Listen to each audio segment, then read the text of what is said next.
जुळवून घ्यायचं आहे।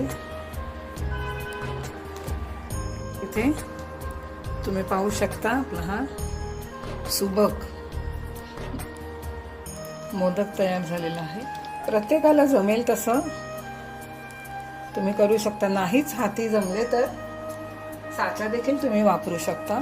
आता परत मी तुम्हाला अजून एक मोदक करून दाखवते।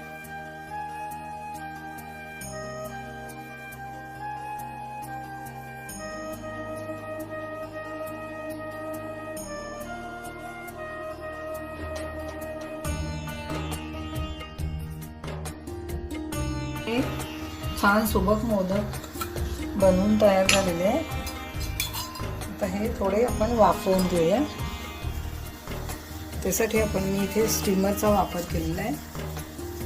तुमच्याकडे जर केळीचं पान असेल तर केळी